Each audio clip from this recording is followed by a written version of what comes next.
Hello everyone and welcome back to The Lost Crown with Stuart Ashen. No wait, Nigel Danvers.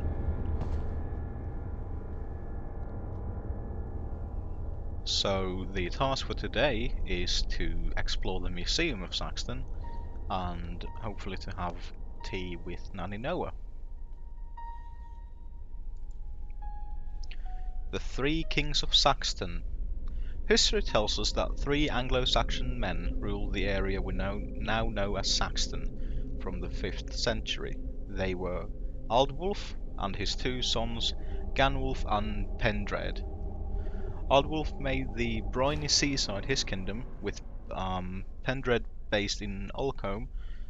Little is known about Ganwulf, although his kingdom is believed to be located in the farmlands north of Saxton, now known simply as Northfield.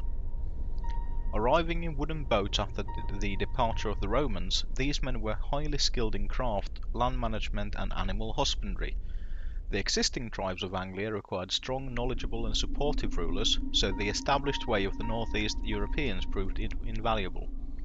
Centuries after his death, the Anglo-Saxon Chronicle remembers Aldwulf as a mannered and intelligent man whose sons carried on his good work for many decades. Their influence and way of life still echoes through modern Anglia and beyond. So, presumably the father and the two sons there. Again, 3 crowns, a link to the legend. That is a tiny chariot. Some interesting facts about Saxton Museum. The museum was converted in the 1950s to the feast of displays and exhibits you see today. Don't miss the Saxton Monster, a magnificent fossil discovered along the Saxton coastline. Learn about the Anglo-Saxon kings who ruled in this area over 1,000 years ago. Indulge your passion for our local flora and fauna by visiting Saxton Museum's library. New, Haddon Industries have donated several interactive touchscreen panels. Feel free to learn more about the town by poking and prodding these new additions. Haddon Industries, of course, being also the company that Nigel Danvers works for, and the company that makes all the Ghost Hunter gadgets. Don't forget, Saxton Museum is free during public holidays. A small charge is made at other times. And please visit the official website for further details and exciting news regarding future exhibitions. Learning can be fun. So I wonder if actually if that website actually does anything. So saxtonmuseum.co.uk. Yes, there is a Saxton Museum and Harbour.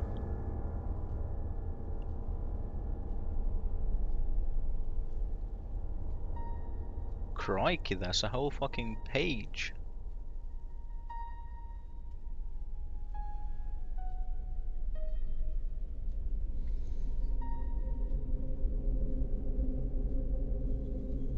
Okay, this is a very cool addition that kind of deepens the experience.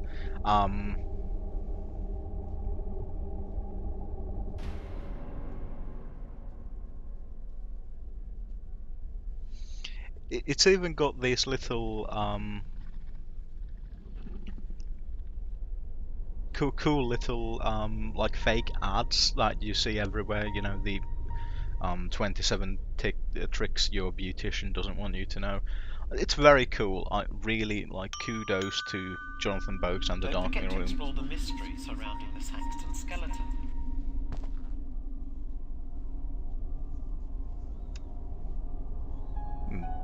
That is a fish. That is a pair of binoculars and a clock. Wonderful.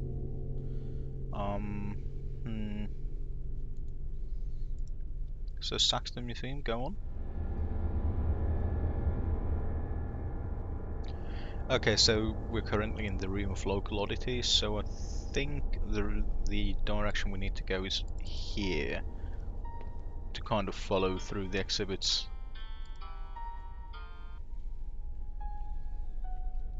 That seems to be a tailor of some sort, judging by the scissors and the cloth he so gingerly touches.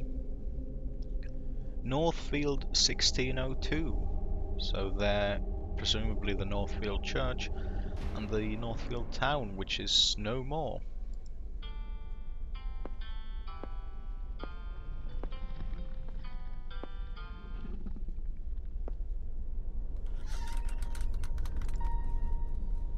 I shall return to this room in defrosting. I want to check out the skeleton. Okay, so the skeleton was found in the Carrion Wood. Some sort of a book was found hereabouts. A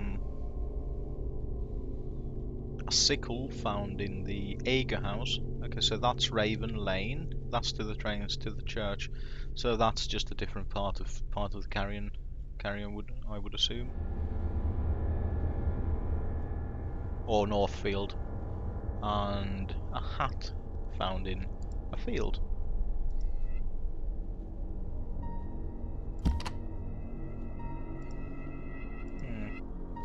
Who is the mystery man? I'll make a note. Years of intense investigation by the Anglian police forces found no substantial clues as to the identity of the mystery man and why he was killed. The body, now in skeletal form, is on show in Saxton Museum, along with a few items connected with the case. Locals are still hopeful that the identity of the poor soul may be revealed, so his body may be laid to rest. In more recent times, facial reconstruction science has enabled us to suggest the appearance of the man based upon his bone structure, genetics, and the forensics discovered at the crime scene. We need your help. Can you assist Anglian police identify this man? Many decades have passed since the event, but perhaps the man's family or ancestors still wonder about his disappearance. Do you have information to offer? If so, call the crime line on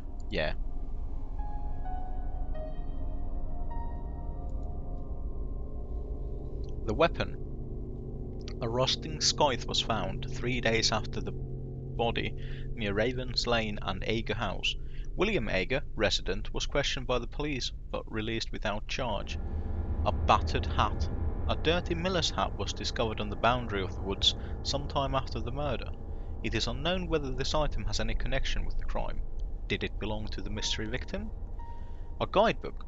Clark's Guide to the Antiquities of Anglia was found near the woodland path and lane to Northfield Church. The body was not discovered for another 3 years. The book contains entries covering Ager House and Northfield Church. Was the mystery man a tourist, exploring the county's monuments and older houses? Who is the mystery man? Right. So that is the murder weapon, possibly.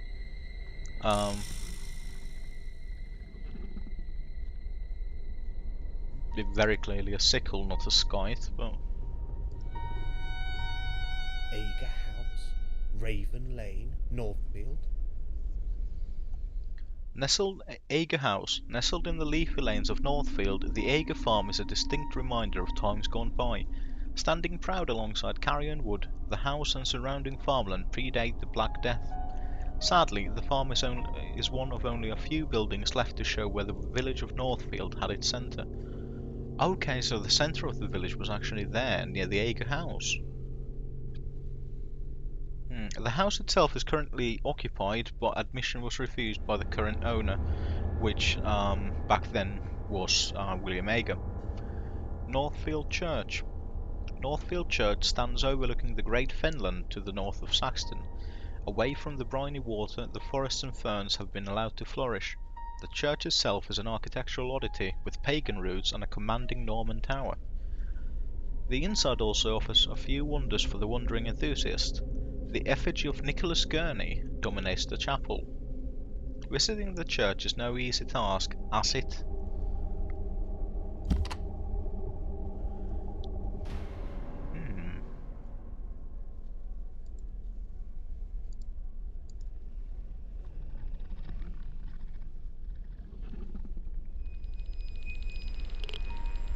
No cameras allowed.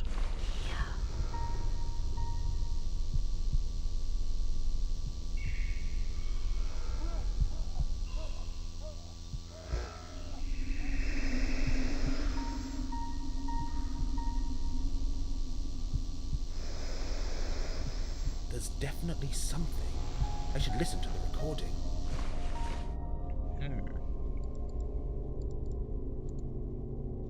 A recording from the museum skeleton.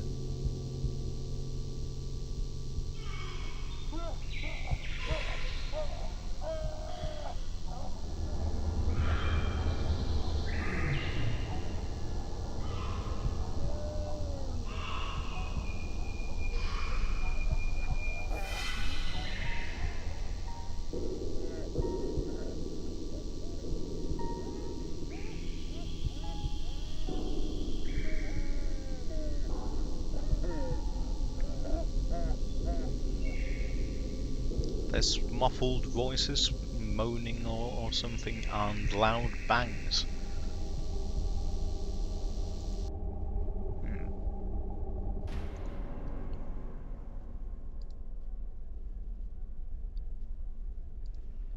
Okay, doesn't seem to be anything too interesting there. Hidden treasures of the Anglo-Saxons. Okay, so this is having to do with the crown as well.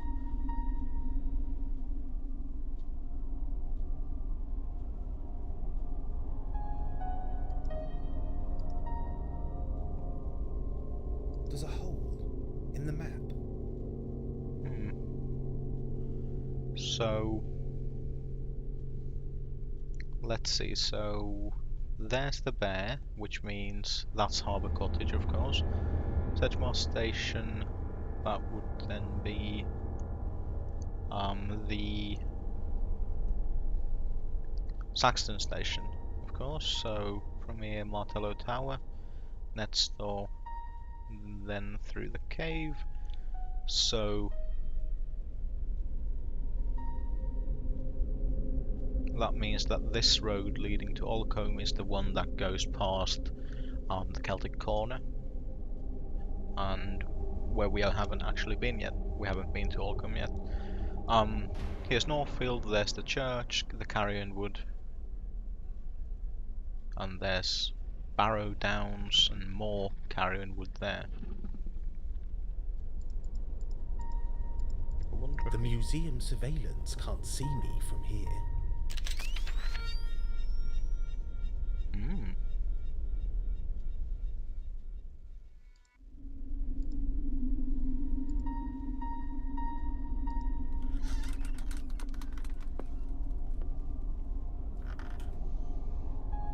The life and times of a Saxton building.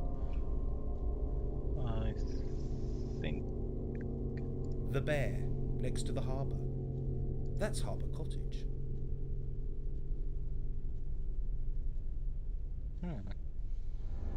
Seems to be like a boat entrance to the Harbour Cottage as well.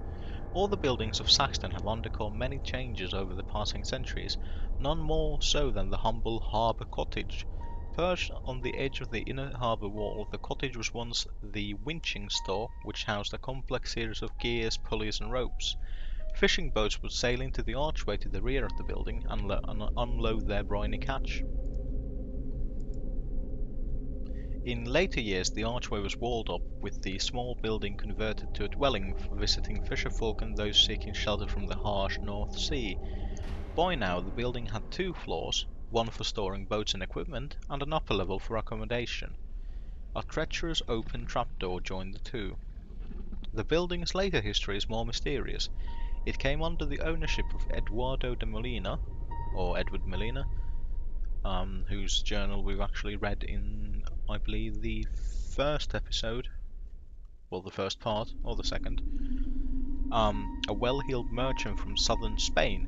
His business in the town and his need to buy property was never clear, for Eduardo committed suicide in the 1950s. His story and the further history of the cottage are explored below. A death at Harbour Cottage. Arriving in Saxton just after the war, Eduardo de Molina made a definite and lasting impression on the small town. Over the years, the Anglian coast had seen much in the way of trade, tourism and visitors, but Molina's sharp suits and flamboyant air were very exotic to the simple people of the area. Sadly, Eduardo committed suicide only a few years after his arrival. By this time he had acquired property such as the Watch House, Harbour Cottage and Dickens House. In fact, his body was found in Harbour Cottage, dangling between the trapdoor and the lower levels.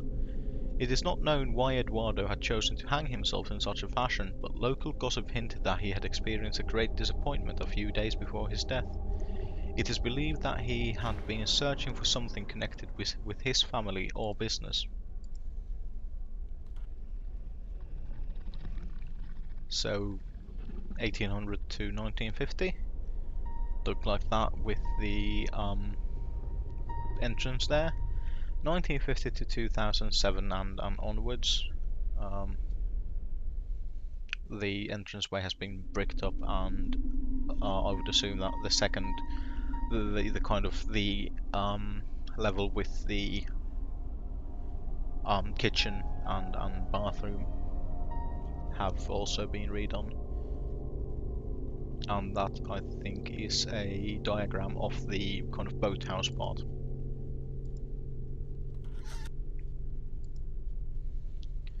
Shattered glasses. Emily's eyeglasses were found washed up on the Saxton shore 2 days after her disappearance.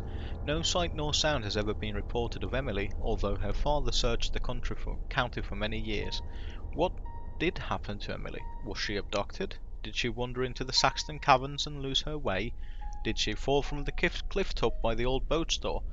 Emily's departure may always be a mystery.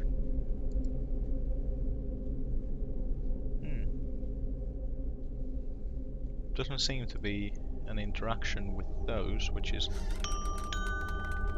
You can marvel at our fine collection of butterflies.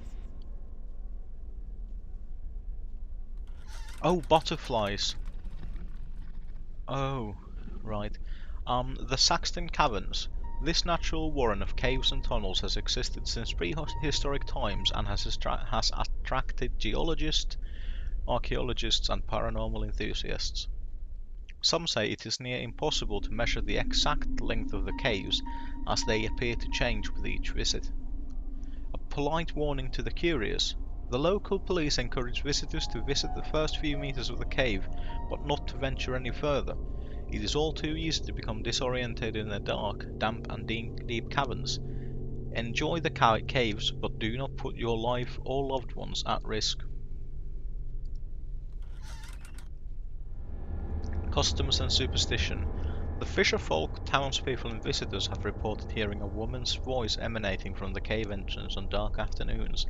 Some say it sounds like a sad song, whereas others hear wailing or cries of help, or cries for help. See below for possible explanation.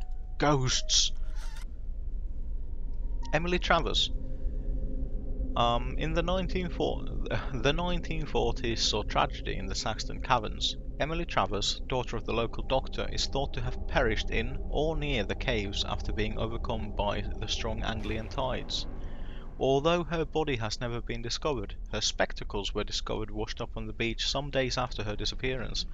Emily was a regular sight to all local people, who described the young lady as warm, generous and loved by all.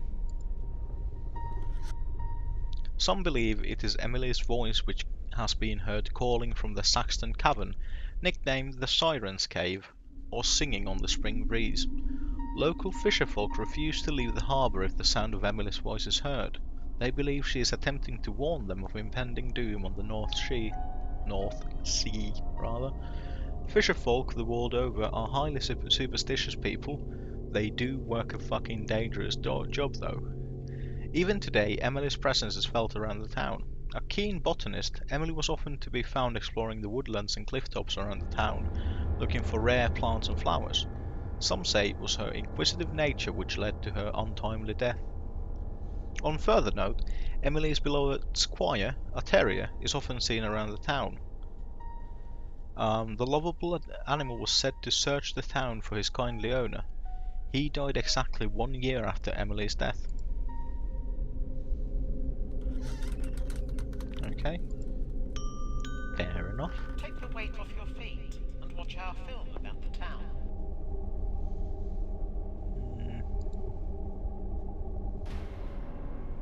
What haunting eyes. They follow you around.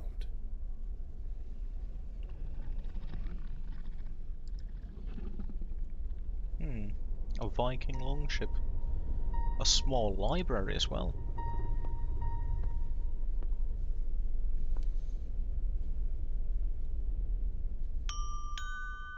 There has been a settlement in this harbour. Oh, there's a since tiny nearly mammoth 3 there. times. Is that a reference to Siberia? Might be, I don't know. The Mourning Bride of Bodmin Moor and other ghost stories. Okay, I'm just gonna go quickly through this, lest this becomes another episode of me just reading. But if you want to read this for yourself, I will just pause briefly on each. Well, I will pause for, enough time so that you can just pause the video and read them.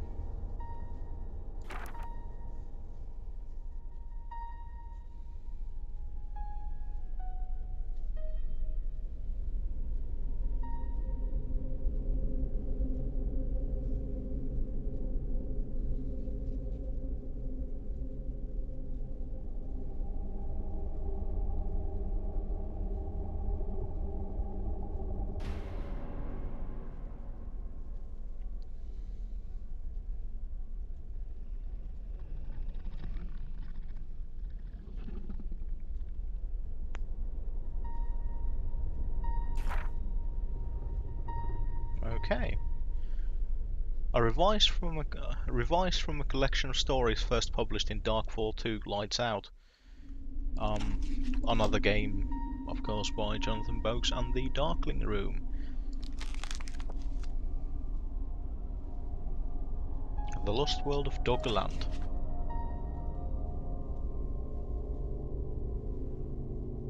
So again, same kind of dealio with the reading. I'll pause, here if you want to read it. Just, pause the video upon each page.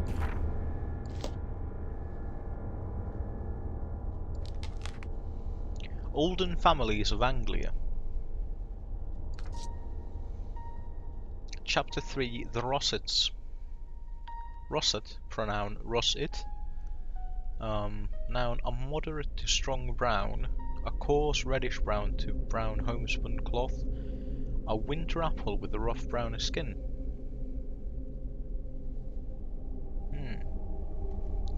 So Rosset, I believe, is the gravedigger, or the groundskeeper person at the Northfield Church.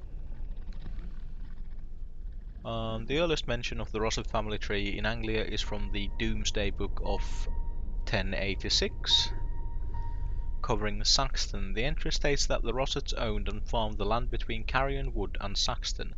The land was mostly silt until the Middle Ages, when much of the land was drained of the fenland water and made suitable for the growing of crops, and much later the planting of orchards, for which the family would become famous.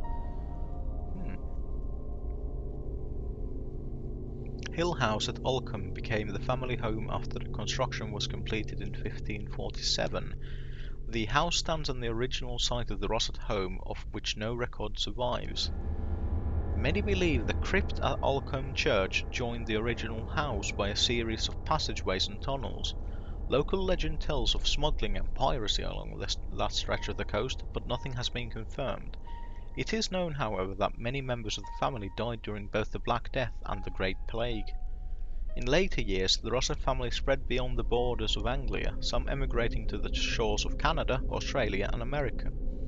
Few family members remain in the county, although a small group are thought to live and work around the lost medieval village at Northfield.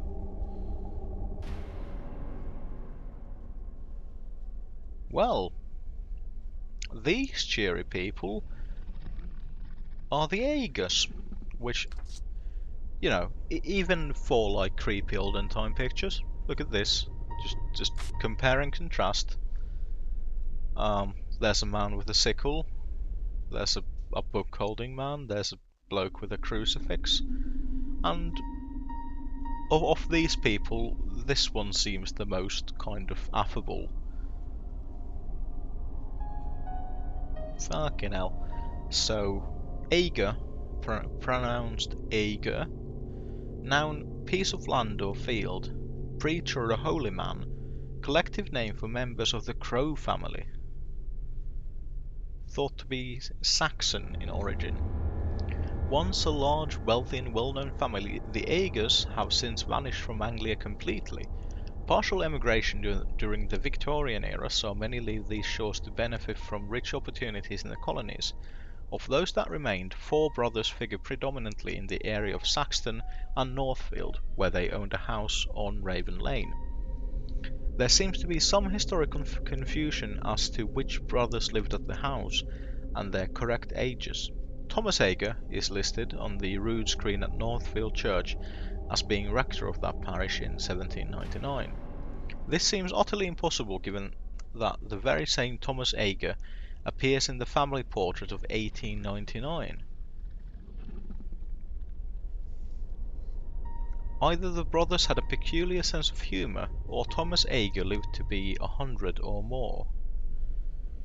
Of the brothers, it is Frederick Ager who is the best known due to his work modernising the town of Saxton, which included the construction of the net store and rebuilding of the harbour wall, no mean feat, in 1847. Nathaniel Ager is known for very little, although his life and attitude would suggest he craved fame, fortune and power.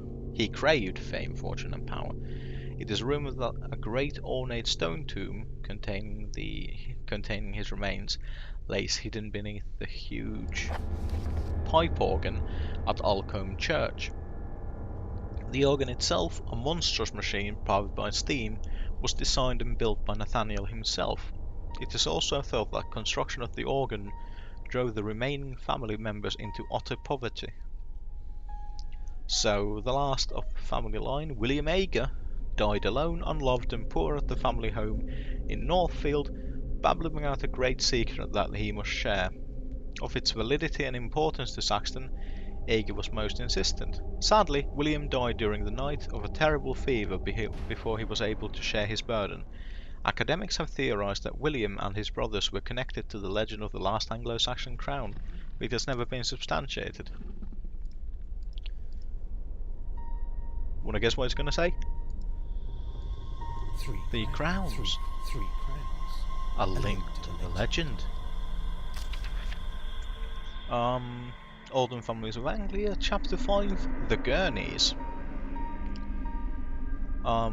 Noun, a town in France, between 2 valleys, and the combining of 2 streams. Origin Norman. The Gurney family were once well known throughout Anglia. They arrived, as many did, after the Norman invasion of 1066, taking land in Anglia, Cornwall and Kent. The Gurney family soon became generous landowners and kind to those who tended their lands. The Gurney fields were abundant with crops, fruits and livestock, meaning the family prospered throughout their existence. Many weddings and well-thought partnerships saw the family increase both wealth and good health until the outbreak of plague in the 15th century. The Gurneys of Anglia were struck the meanest of blows when virtually all of the family perished in just 1 fortnight. Gradually, by the late 17th century, the family had increased to a healthy state and would enjoy their previous prosperity for many decades to come. The most famous Gurney in Anglia would have to be Nicholas. Born 1756, died 1799, a collector of art, Nicholas was well known throughout the fashionable gallery districts of Malnovia, London, where he often threw great parties and concerts in aid of charity and artistic endeavour.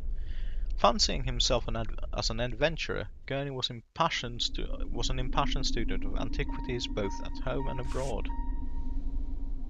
In his last years, Gurney embarked on his most audacious venture to locate and exhibit the last Anglo-Saxon crown of Anglia, a legendary relic thought to be hidden in the landscape of Saxton. Sadly, Gurney never found his treasure. His mutilated body was discovered near the family home at Northfield. His body rests in the church at Northfield under the rather grand effigy, designed by Gurney himself. Of his great art collection, several pieces remain mysterious in origin, but take pride of place upon the walls of the greatest art galleries. Whoops. Okay, so... Oh, this is another copy of the symbol book found also in the Celtic Corner.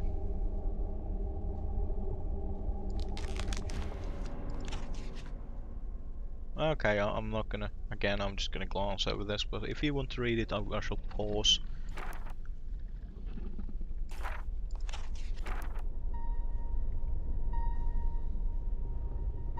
Alright, that is paused.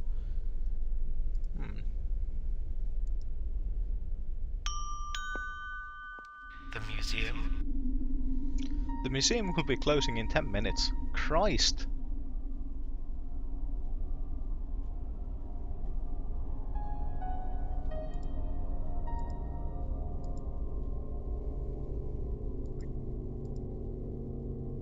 The Saxton Monster.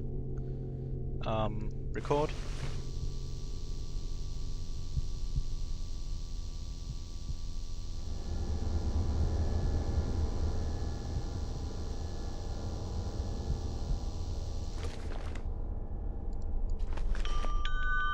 No photography, filming, or tampering in the museum.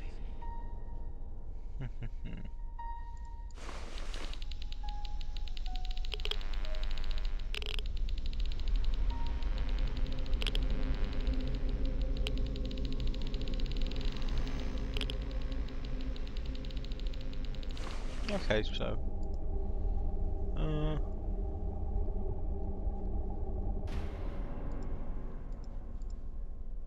Okay, it's just a trilobite. The museum will be closing in 10 minutes. Good night, ladies and gentlemen.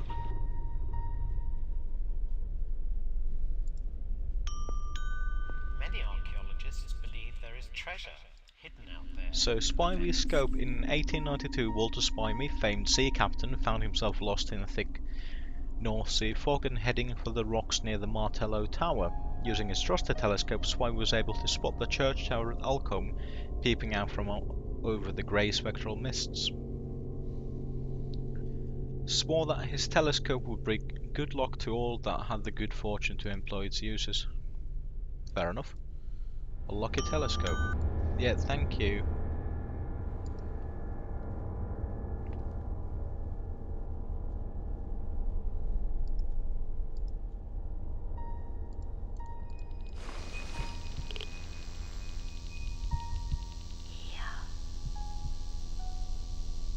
Okay, there is something here.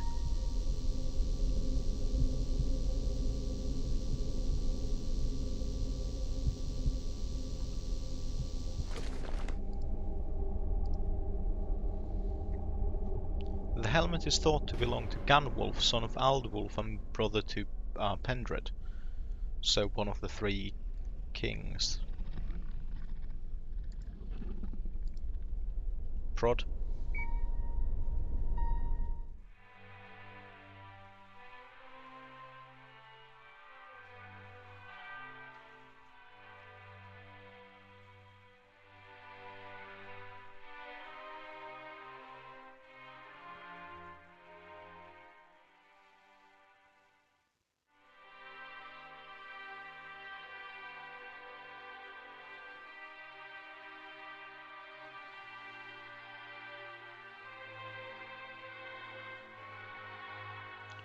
So that is of course Northfield Church, or whatever the real world location is.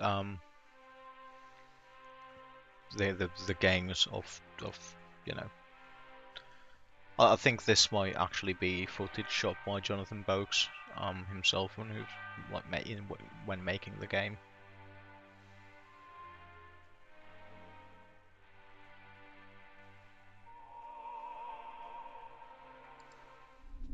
Right, so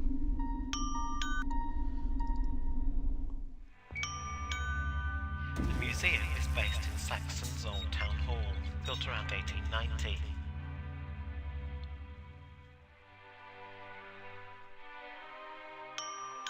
Be sure to check the upper gallery. to view some of our artistic masterpieces. This, of course, footage from the real-life Saxton, which is actually Polperro in The new Cornwall. video panels can be found in the butterfly room and upper gallery.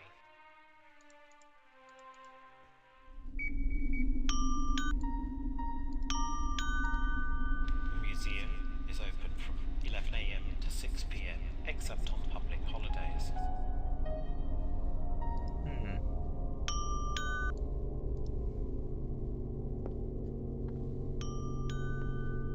Do browse the library for books about Saxton and beyond.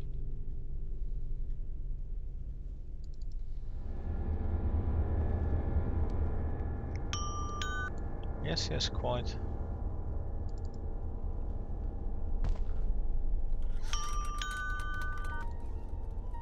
Oh, but there's a whole Mayday Fair area here held that needs to be explored. this Monday. Can't leave now. The Suicide's Noose. A grisly reminder of Edward Molina's fate. The local businessman and celebrity killed himself in the late 1950s.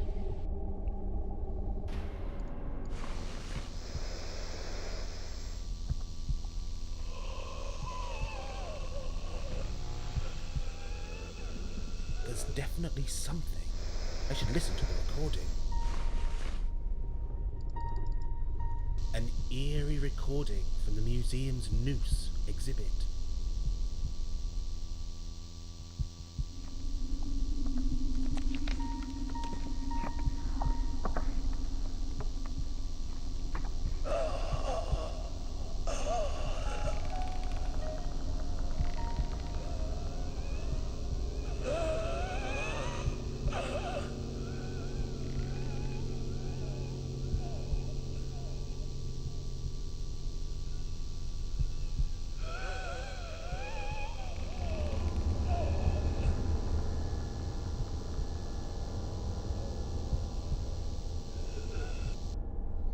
Okay, so that is the suicide news, and when listening to it you can hear the creaking of the rope. Trumpet, a surviving musical instrument from Saxton's long-lost brass band. Okay. So, long lost brass band. Sure, wonderful. Okay, that's just pottery and crockery. Don't forget to explore the mystery surrounding the Saxton skeleton.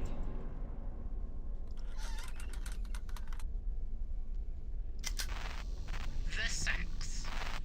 A replica Saxon sword based upon a priceless item found in the murky swamps of Sedgemarsh. You can marvel at our fine collection of butterflies.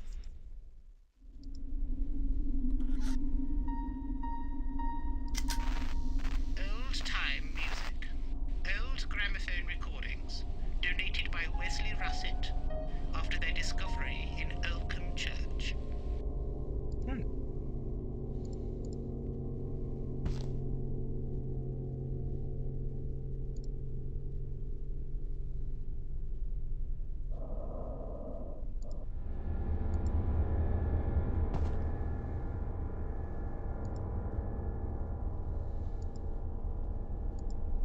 The armor is slightly creepy. I'd hate to actually like have that kind of thing. Kind of, you know, there's two sets of armor, so you kind of have to go between them. Don't like that, and I was kind of almost expecting to see eyes looking back at me when I peered in closer.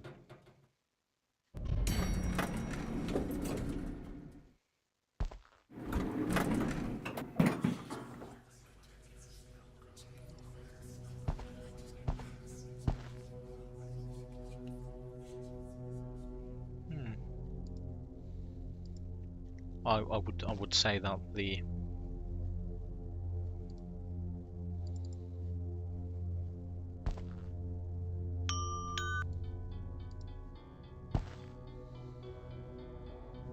3 crowns. A link to the legend. Indeed, everything is a link to the legend. Take the weight off Some your feet blokes and watch our film pointing now. and...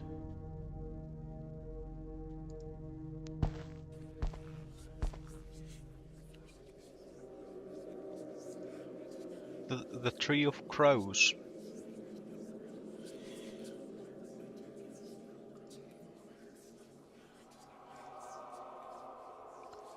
So this place appears to be incredibly haunted. Which, you know, when you think about it,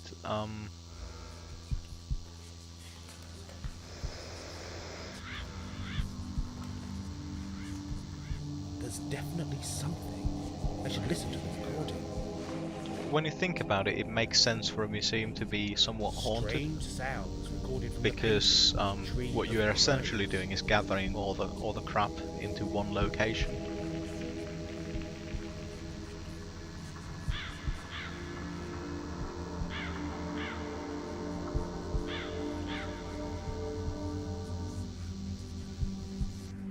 Okay, so on that recording it is crows.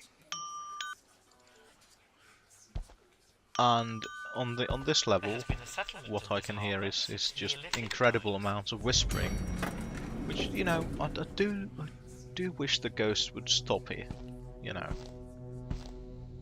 I understand that they want to gossip, but I'm in the room, just, you know.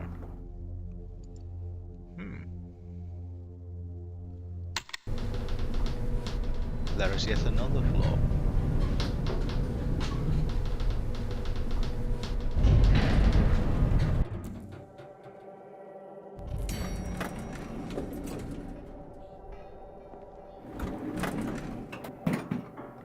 I don't think I should be down here. No, me neither, plus we can't go.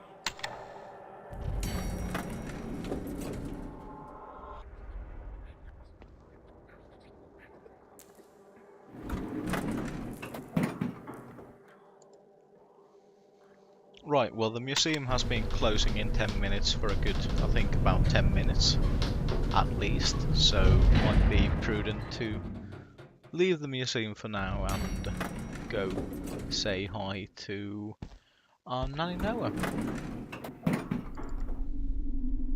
for whom I think we have just enough time today, which is absolutely marvellous.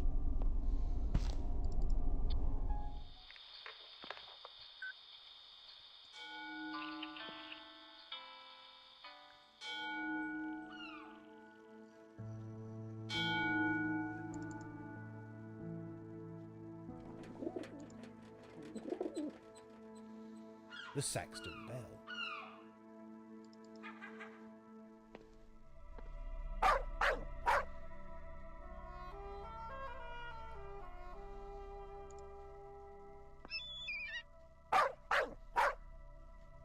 The Ark.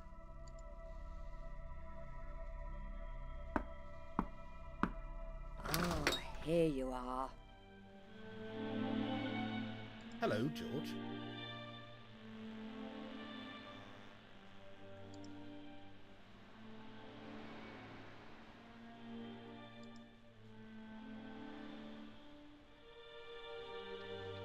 That is a tiny child. Excellent.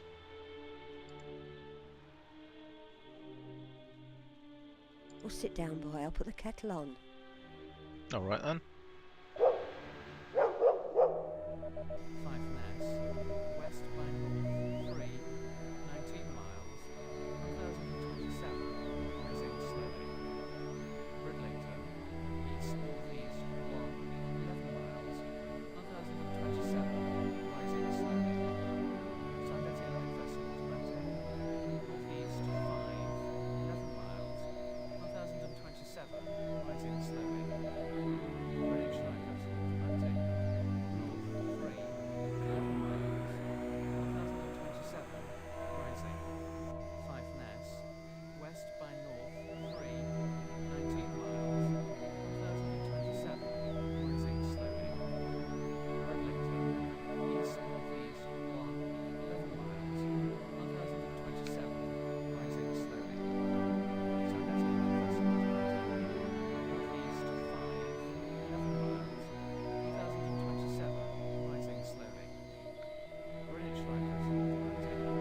Well, 3, 11 miles. this is a fucking weird way to go through the knickknacks. Fiveness, west by north 3, 19 miles, 1027, rising slowly. Bridlington, east northeast 1, 11 miles, 1027. I've had quite a day.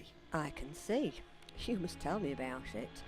But first you must have some questions. Must Have I? something to show me? Can I ask about Northfield Church? Of course, I'll help if I can. I believe Northfield Church is haunted. Oh, without doubt. Who do you think it is? I'm not sure, but all clues are pointing towards the Agers. The Agers? Oh, Nigel. You're going to have to take care. Why? Is there something I should know? Brothers, 4 of them, all connected to the local churches. Yes, Thomas Ager was a rector at Northfield. Ha! Dark-hearted heathen that he was. Nasty man. I'm revisiting the church later tonight. How? It's a jolly long way and there's no night bus. The train tracks lead to Carrion Wood from Sedgemarsh Station. In that case, you must take this charm. I felt there was someone or something watching me from the railway sidings. I know, Nigel. Be careful tonight. I met Mr. Russet, the gravedigger. Wesley Russet is as old as these fens. He talked about the old ways. Did he now?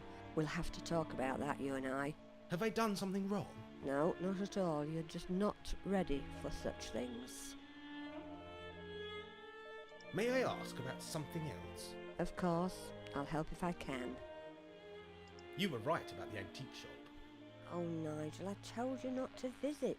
Curiosity killed the cat, you know. Speaking of cats, there seem to be a few missing. Yes, vanished without trace, dratted creatures. Not a feline fan, eh? Oh, not at all. George loathes the things. The museum presented many mysteries. It hides more mystery than it exhibits. Dig deep, my boy. The answers are there to find. As well as more questions, I expect. Can you take a look at this item? Of course, I'll help if I can.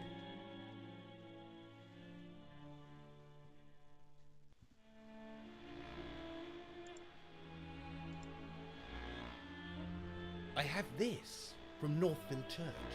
Oh, goodness. Funeral service? And so soon? The vicar told me to bring it to you. Vicar at Northfield? That was quick. Oh, thank you, Nigel. Yes, thank you. I shall get trimming and strimming later tonight. Poor Evelyn. Oh, now. That's enough chatter for now. Give me your hand. Why? What do you want to do? Read your palm, of course. Come. Firstly, Nigel, we shall look at your lifeline. It's this crease here, which runs from the side to the base of your hand. You have the best kind of lifeline, which is strong and clearly marked. This indicates good health and vitality. Mine's a bit shit. Secondly, above the lifeline is the second most important marking in palmistry. The headline here is separate from your lifeline, indicating a logical and direct way of thinking. The depth of this line also indicates you have a good memory, which is always a good thing. Next, your heart line, which is here from the centre finger to the left of your palm. Yours begins at the middle finger, which indicates you have a materialistic look upon life and love. These small broken lines indicate you have been unlucky in love. Lastly, your hand is square in shape, very square in fact. This suggests you're a hard-working, dedicated and earthy individual. This is a good sign. It means you have good values and provide much for those you know and work with. Is this your first palm reading? Yes, actually. I didn't realise the palm could be so revealing. Was it accurate? Ah, that would be telling. For now, I can tell you it was spookily accurate. They used to burn people for these kind of skills, you know. I know, superstitious fools. Even isolated villages like Saxton were ransacked by witch hunters, angry torch-bearing thugs, and the paranoid religious zealots of the Abbey. I believe the innocent people, burned to lives, still haunt this town. They're seeking justice for their deaths. A terrible business.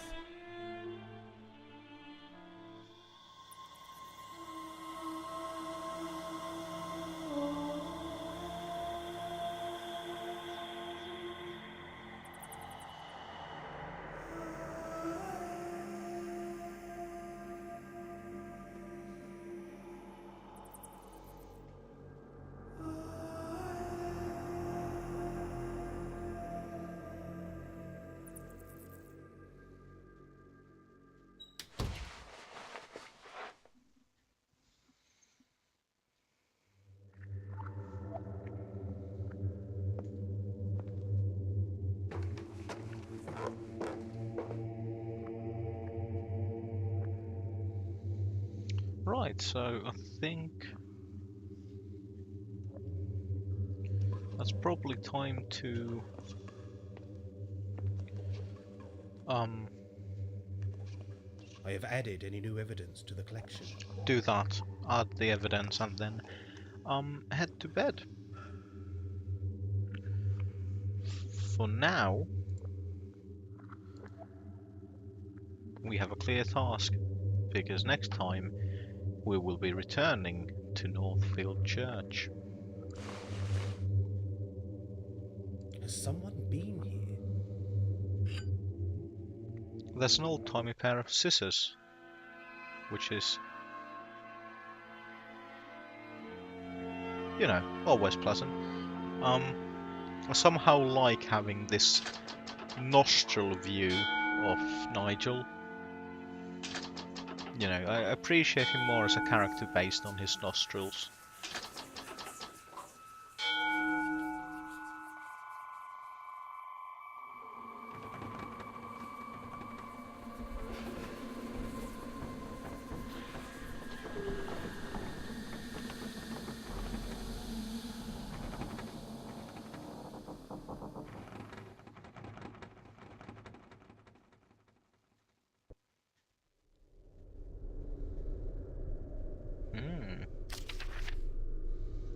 Night 2, I return to the Carrion Woods. It is time to return to the Carrion Woods and Northfield Church. I must remember what Catherine Carswell and Nanny Noah have said about the train tracks. What is this strange item the old woman gave me? Is it a protective charm, an effigy, or just New Age nonsense? So, objectives. Be wary of the train tracks when exploring. Meet with Bob Tawney in the Bear. He said he'd have something for me. Try to observe more supernatural activity at Harbour Cottage. Ghost hunt at Northfield. Does Nicholas Gurney haunt the place? Do the Ager brothers still have any power over the church or its graveyard? So, according to the Saxton Bell, it is currently 3 AM. So that's slightly late to be up and about. Did you fucking hammer those things? Nigel, you've ruined that fucking desk. Or table, or whatever. We can't even look upon it and you know, provide our apt commentary on him ruining fucking antiques. Anyway, that is it for now, and next time we shall find out what was rattling and banging downstairs in the Harbour Cottage. Thank you for joining me, and for now, goodbye.